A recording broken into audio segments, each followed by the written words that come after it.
Assalamualaikum warahmatullahi wabarakatuh. Perkenalkan, nama saya Farah Haini Lovely Putri, NIM 19233030 dari Prodi D3 Manajemen Pajak, Ekonomi Universitas Negeri Padang.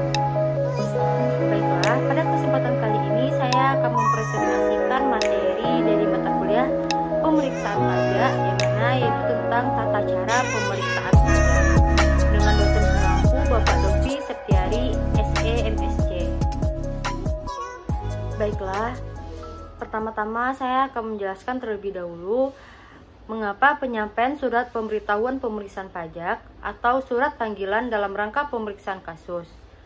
Nah, kita harus mengetahui yang mana sebelum pemeriksaan dilakukan oleh pemeriksaan pajak, maka terlebih dahulu perlu diberitahukan kepada wajib pajak melalui yang pertama surat pemberitahuan pemeriksaan lapangan, atau yang kedua yaitu surat panggilan dalam rangka pemeriksaan kantor.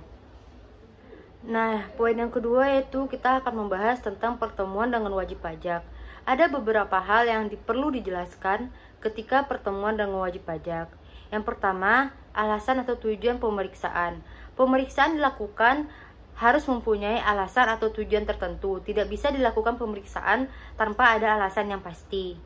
Yang kedua yaitu hak dan kewajiban wajib pajak. Wajib pajak juga harus mengetahui apa-apa saja hak-hak dan kewajiban yang ia miliki.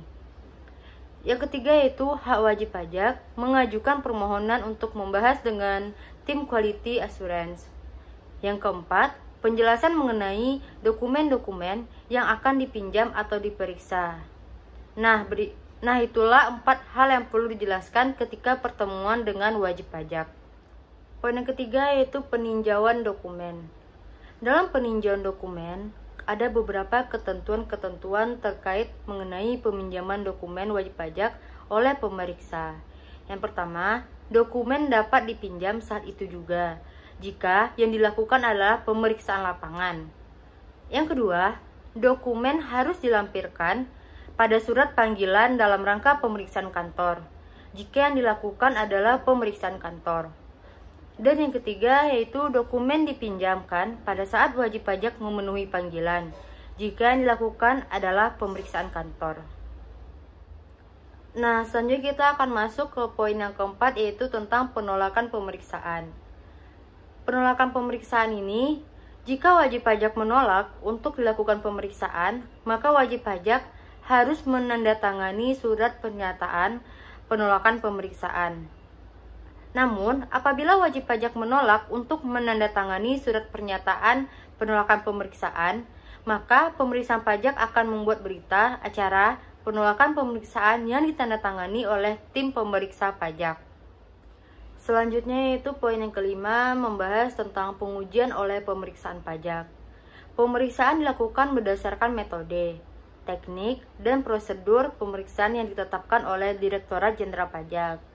Jadi pemeriksaan itu tidak dilakukan dengan sembarangan saja, tetapi juga ada metode, teknik, dan prosedur yang sudah ditentukan oleh Direktorat Jenderal Pajak. Metode pemeriksaan dapat berupa metode langsung maupun metode tidak langsung. Teknik pemeriksaan banyak bentuknya, seperti pengujian keabsahan dokumen, evaluasi, analisis angka, dan lain-lainnya. Selanjutnya kita akan masuk ke poin yang keenam yaitu tentang penyampaian surat pemberitahuan hasil pemeriksaan. Hasil pemeriksaan harus diberitahukan kepada wajib pajak melalui penyampaian SPHP dengan melampirkan pertemuan pemeriksaan. Wajib pajak wajib memberikan tanggapan tertulis atas SPHP tersebut. Jika wajib pajak tidak menyampaikan tanggapan, maka pemeriksa pajak akan membuat berita acara yang ditandatangani oleh pemeriksa pajak. Jadi, bukan ditandatangani oleh si wajib pajak. Nah, selanjutnya kita akan masuk ke poin yang terakhir yaitu poin yang ketujuh mengenai pembahasan akhir hasil pemeriksaan. Wajib pajak harus diberikan hak hadir dalam pembahasan akhir hasil pemeriksaan. Pembahasan akhir merupakan pembahasan antara wajib pajak dengan pemeriksa pajak atas temuan pemeriksaan. Hasil pembahasan dituliskan dalam berita acara. pembahasan akhir yang ditandatangani oleh kedua belah pihak. Jadi ketika pembahasan akhir hasil pemeriksaan, si wajib pajak dengan si pemeriksa pajak harus sama-sama hadir. Dan nanti yang mana akan ditandatangani langsung oleh kedua belah pihak yang hadir pada saat itu. Baiklah, dengan berakhirnya materi saya tadi, maka berakhirlah presentasi saya pada kali ini. Apabila ada kata-kata saya yang salah, mohon dimaafkan. Assalamualaikum warahmatullahi wabarakatuh.